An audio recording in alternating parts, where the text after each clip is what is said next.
Hello, welcome along, Nigel with you, Nigel's Modelling Bench. Welcome back to the channel, and here we are now with pack 96 of the build of this beautiful DeAgostini 1/6 scale Ford Mustang. And boy oh boy is it a gorgeous model, it is lovely.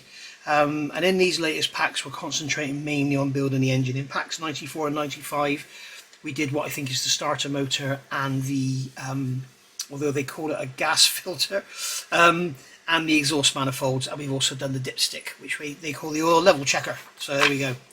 Okay, so cars of Frank Sinatra. There he is in his T-Bird. 1954 Ford T-Bird was owned by Capitol Records Company and bought specifically for Frank Sinatra on September the 29th, 1955.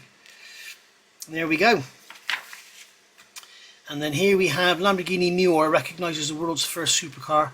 And on December the 12th, 1969, his 54th birthday, Sinatra treated himself to this one in Arancio Metallica, Italian for metallic orange.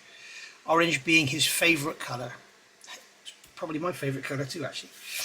He gave it to a girlfriend on a few years later, and in 2004 it sold in auction for $150,000. Now that car is probably worth about $1.5 million, if not more. That's a beautiful looking car. It's a Buick Riviera, beautiful. Every Buick Riviera that's been built has been absolutely gorgeous. My father had one in 78, 9. So and there's the work we're going to be doing. Got a little bit of work going on here. So Bruce McLaren, talent and energy. Let's say that again. So there he is in one of his Formula 1 cars from 1968. And there he is, Ammon's Black Ford GT4 before it started raining in the 24 Hours of Le Mans in 1966. There he is, 1966 on the podium.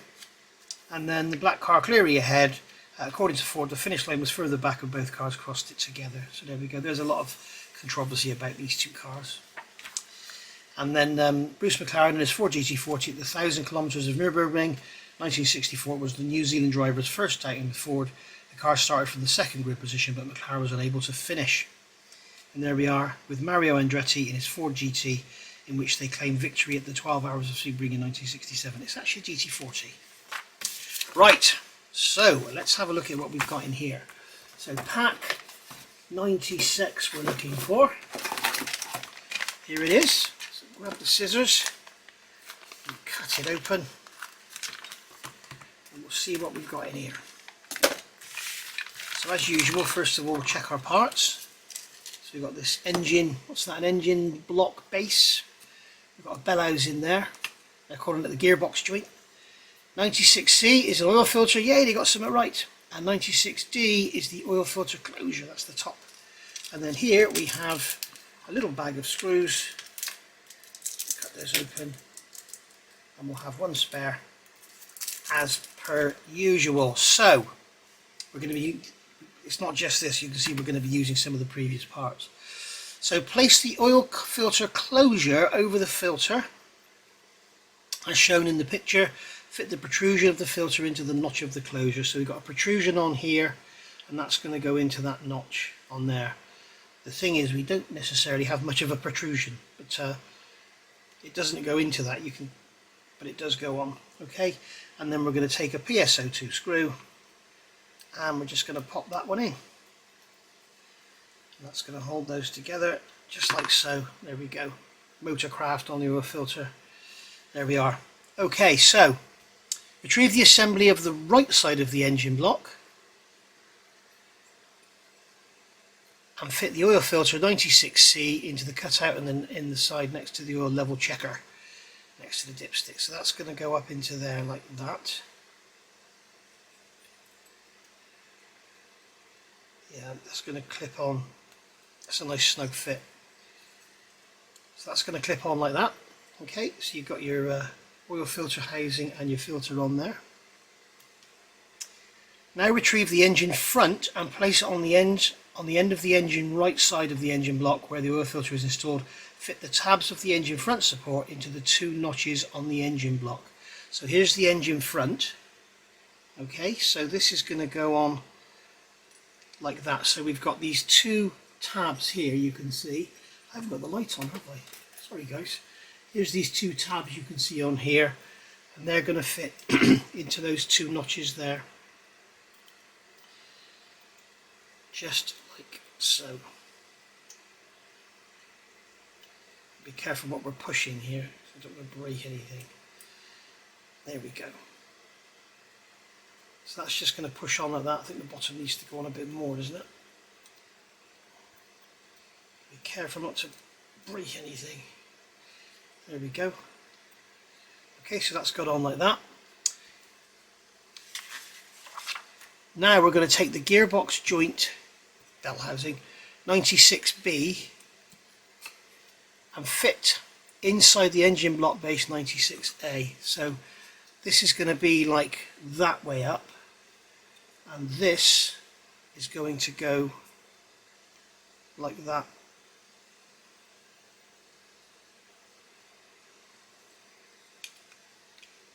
Onto there. You would think there'd be some screws or something, wouldn't you? Position the right side of the engine block in such a way that the two lower pins on the inside of the block can be inserted into the rings inside the engine block base.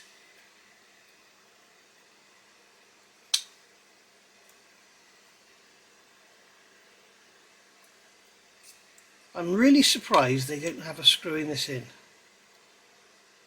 So now this is going to go into here. So we've got that tag on there, we've got a slot in there.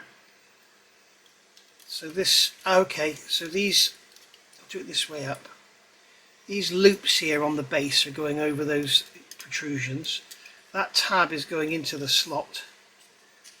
It's got to slide right over, and that locks everything put together. So we've got those two hoops there over those extensions, and we've got that tab there like that. Alright, so that's how that's going together. Don't worry about this being on an angle. When we put it together, it'll put it round square.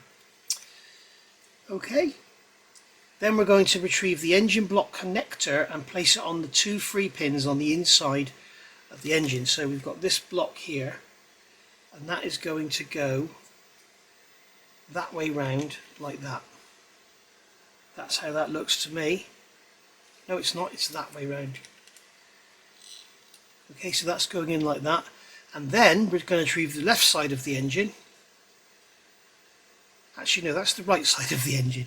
Retrieve the left side of the engine and place it on the engine block base so that the four inner pins match those on the right side of the engine block 94A. Note the 7 attachment points. So we've got 1, 2, 3, 4, 5, 6, 7 attachment points on here. So we need to pull this over to make a gap for this front section here to go into. Okay, so then that is going to go in behind there, and then the back end is going to sit above it like that. That plate's just fallen out, we need that to stay in place. And then we're going to slide this all together, and all the pins and everything should line up.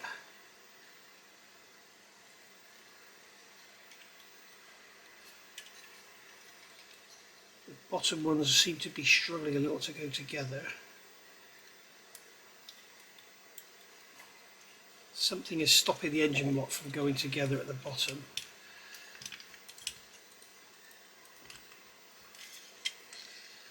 If you are a youngster, or you don't have much strength, or have issues with your hands or whatever, you might want to go and ask somebody else to help you with this, because this needs quite a squeeze to get it to go together.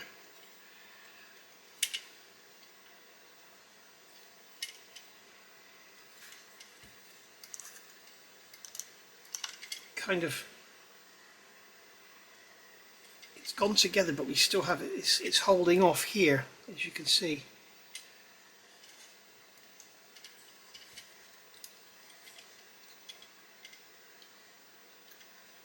I'm just wondering if I can get in there with something just to lever it up slightly.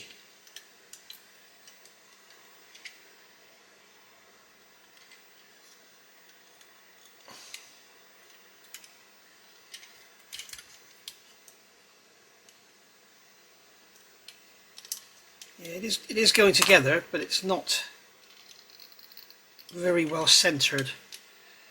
So it's all, you can see we've got a bit of a gap there at the front.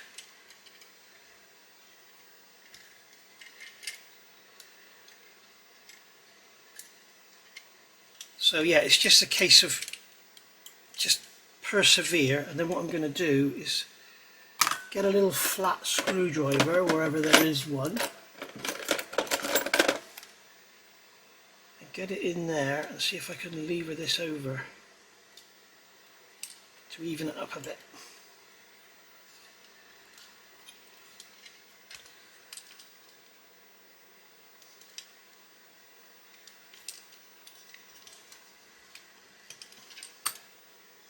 Okay, there, well, I think that's what we got. I don't think we're going to get any better than that. Oh, that's a bit better. It has moved over slightly, so it's a bit better.